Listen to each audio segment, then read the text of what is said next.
வணக்கம் நண்பர்களே. ஜோதிடம் பற்றின தகவல்களுக்கு மறக்காம நம்ம சேனலை சப்ஸ்கிரைப் பண்ணிக்கங்க. சனி பெயர்ச்சியால் யாருக்கெல்லாம் பாதிப்பாக இருந்ததோ அவர்களுக்கு சில நன்மைகள் நடைபெறப் போகிறது. சனி பெயர்ச்சியால் யாருக்கெல்லாம் சாதகமாக இருந்ததோ அவர்களுக்கு சில பாதிப்புகள் உண்டாகலாம். வருகிற ஜூன் மாதம் 30ஆம் தேதி சனி பகவான் கும்பராசியில் வக்கர பெயர்ச்சி அடையப் போகிறார். அதாவது எதிர் திசையில் நகரப் போகிறார். இந்த நிகழ்வானது ஜூன் மாதம் 30ஆம் தேதி இரவு 12:35 சனியின் சொந்த ராசியான கும்பராசியில் நடக்கப் போகிறது. நவம்பர் மாதம் 15ஆம் தேதி வரை சனி கும்பத்தில் வக்ர நிலையில்தான் பயணிப்பார். இப்படிப்பட்ட சூழ்நிலையில் சில ராசிக்காரர்களுக்கு சனி பகவானின் சிறப்பு அருள் கிடைக்கும். அதாவது இந்த ராசிக்காரர்களுக்கு வேலை மற்றும் வியாபாரத்தில் பதவி உயர்வு, சம்பள உயர்வு கிடைக்கலாம். வேலை இல்லாதவர்களுக்கு நல்ல வேலை கிடைக்கும். சனி பகவான் தற்பொழுது கும்பராசியில் உள்ள கடைசி நட்சத்திரமான புரட்டாதி நட்சத்திரத்தில் சஞ்சரிக்கிறார். அதன் பின்னர் நவம்பர் 15ஆம் தேதி மீண்டும் நேராக பயணிக்க உள்ளார்.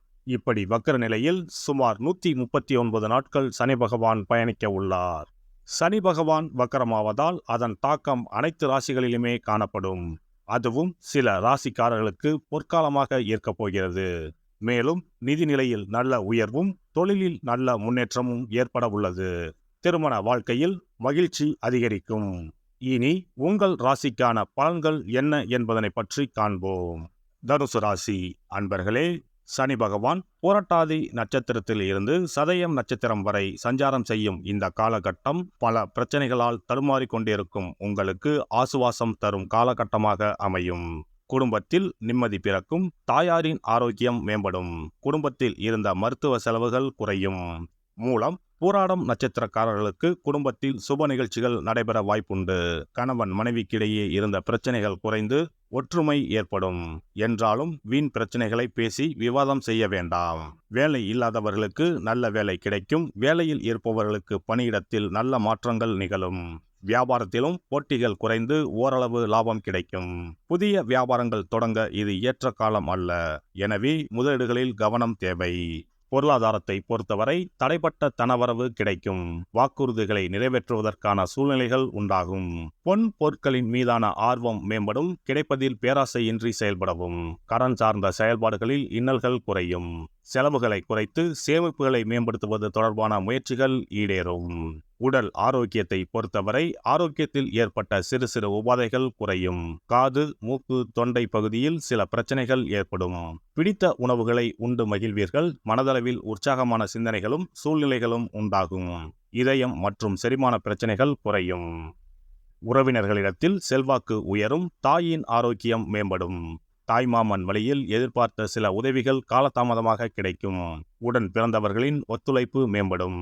பெண்களை பொறுத்தவரை ஆடை ஆபரணங்களை வாங்கி மகிழ்வீர்கள். சுப காரியங்களை முன்னின்று செய்வதற்கான சூழ்நிலைகள் உண்டாகும். அக்கம் பக்கம் இருப்பவர்களின் எண்ணங்களை புரிந்து கொள்வீர்கள். செல்வச் சேர்க்கை சார்ந்த சிந்தனைகள் மனதில் மேம்படும். எதிர்காலம் சார்ந்த தெளிவான முடிவுகளை எடுப்பீர்கள். நெருக்கமானவர்களை பற்றிய புரிதலும் உங்களை பற்றிய பலம் மற்றும் பலவீனங்களையும் புரிந்து கொள்வீர்கள். மாணவர்கள் மேல்நிலை கல்வியில் கவனத்துடன் இருக்க வேண்டும். போட்டித் தேர்வுகளில் முன்னேற்றமான சூழ்நிலைகளும் வாய்ப்புகளும் உண்டாகும். கல்வி நிமித்தமான ஆலோசனைகள் கிடைக்கும். உடல் ஆரோக்கியம் சார்ந்த இன்னல்கள் குறையும். வெளியூர் மற்றும் வெளிநாடு தொடர்பான கல்வி சார்ந்த முயற்சிகளில் சிறு தடைகளும் அதற்கு பிறகு முன்னேற்றமும் உண்டாகும். ஆராய்ச்சி கல்வியில் கோப்புகளை கையாளுவதில் கவனம் வேண்டும். தொலைத்தொடர்பு சார்ந்த துறைகளில் முன்னேற்றம் ஏற்படும். படைப்புரிவோருக்கு பணிகளில் எதிர்பாராத சில பொறுப்புகளின் மூலம் அலைச்சலும் தூக்கமின்மையும் உண்டாகும். சக ஊழியர்களின் கருத்துக்களை நம்பி முடிவுகளை எடுக்கும்போது உண்மை நிலைகளை அறிந்து செயல்படுவது நல்லது.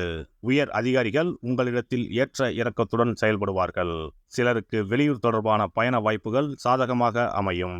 வியாபாரிகளுக்கு தொழிலில் இருந்து வந்த போட்டிகள் குறையும். விற்பனைகளை அதிகப்படுத்துவதற்கு பதிலாக முயற்சிகளை அதிகப்படுத்தவும். வேலையாட்களின் ஒத்துழைப்பில் இழுபறியான சூழ்நிலைகள் உண்டாகும். பெரிய நிறுவனங்களின் ஒப்பந்தம் கைகூடும். வியாபாரத்தை விரிவுபடுத்துவீர்கள். கொடுக்கல் வாங்கலில் இருந்து வந்த சிக்கல்கள் நீங்கி உற்சாகமான சூழ்நிலைகள் உண்டாகும். இந்த பெயர்ச்சியால் ஏற்படும் நன்மை என எடுத்துக்கொண்டால் மனை நிமித்தமான செயல்பாடுகளில் இருந்து வந்த கால தாமதம் குறையும். மேலும் மூத்த உடன்பிறப்புகளிடம் இருந்து வந்த கருத்து வேறுபாடுகள் நீங்கி ஒற்றுமை அதிகரிக்கும். மனதை உறுத்தி கொண்டிருந்த கவலைகள் குறையும். தன வரவுகளின் மூலம் சேமிப்பு அதிகரிக்கும். சனிக்கிழமைகளில் திருப்பதி ஏழுமலையானை வழிபாடு செய்வது அவசியம். அருகில் இருக்கும் ஆலயத்திற்கு சென்று சனிக்கிழமைகளில் தீபம் ஏற்றி வாருங்கள். சங்கடங்கள் தீர்ந்து நன்மைகள் நடைபெறும். சிறப்பு பரிகாரம். நவ கிரகங்களில் சனி பகவான் நீதி தவறாதவர். அவரவர் கர்ம வினைகளுக்கு உரிய பலனை தவறாமல் வழங்குபவர். பொதுவாக சனி பெயர்ச்சி என்றாலே எல்லோரும் பயப்படுவார்கள். அப்படி பயப்பட வேண்டிய அவசியமே இல்லை. சனி பகவானால் பாதிப்புகள் ஏற்படும் பட்சத்தில் பாதிப்பில் இருந்து விடுபட பல எளிய பரிகாரங்கள் உள்ளன. ஒரு கைப்பிடி பச்சரிசியை எடுத்துக்கொண்டு அதை நன்றாக பொடி செய்து கொள்ள வேண்டும். பிறகு சூரியனை வழிபட வேண்டும். சூரியனை வழிபட்ட பிறகு குளக்கரையிலோ மரத்தின் அடியிலோ உள்ள விநாயகரை 3 முறை வலம் வந்து வழிபட்டு விட்டு பொடி செய்த பச்சரிசி மாவை தரையில் போட வேண்டும். அப்படி போடும் மாவை எறும்புகள் எடுத்துச் செல்லும்.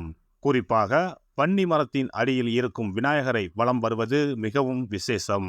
இந்த பரிகாரத்தை எப்போதுமே தொடர்ந்து செய்வது மிகவும் நல்லது. ஒருவருக்கு சனி தசை வந்துவிட்டால் அவருக்கு சந்தேக புத்தி வந்துவிடுகிறது. யார் சொல்வதையும் ஏற்றுக்கொள்ள மாட்டார்கள். குறிப்பாக அஷ்டமத்து சனி மிகவும் கஷ்டப்படுத்திவிடும். 7.5 சனியின் பாதிப்பை விடவும் அஷ்டமத்து சனி மிக அதிக பாதிப்பை ஏற்படுத்தும். அஷ்டம சனி நடப்பவர்கள் சனியினால் ஏற்படக்கூடிய பாதிப்புகளில் இருந்து விடுபட பின்கூறும் நியதிகளை கடைபிடித்தால் பாதிப்புகளின் தாக்கத்தில் இருந்து விடுபடலாம். சனி தசை நடக்கும்போது எந்த செயல் செய்தாலும் தாமதமாகும். அதற்காக கோபப்படக்கூடாது. பொறுமையாக இருக்க பழகிக்கொள்ள வேண்டும். தினமும் காகத்துக்கு எள் கலந்த சாதம் வைக்கவும். பிரதோஷ பூஜைகளில் பங்கேற்பது நல்லது. சனிக்கிழமை தோறும் சனி பகவானுக்கு இரும்பு அகல் விளக்கில் நல்லெண்ணெயில் தீபம் ஏற்றி வழிபடவும். கருங்குவளை மலர்களால் சனி பகவானுக்கு அர்ச்சனை செய்து வரலாம். வன்னி மர இலைகளை மாலைகளாக தொடுத்து சிவபெருமானுக்கு சனிக்கிழமை தோறும் சாற்றி வணங்கி வழிபடவும். சனிக்கிழமை அன்று அசைவ உணவு கண்டிப்பாக சாப்பிடக்கூடாது. சனிக்கிழமை தோறும் நல்லெண்ணெய் குளியல் செய்தால் கெடுதல் குறையும். விநாயகர் வழிபாடு செய்யலாம். அனுமன் வழிபாடு சனி பகவானின் தொல்லைகளை குறைக்கும்.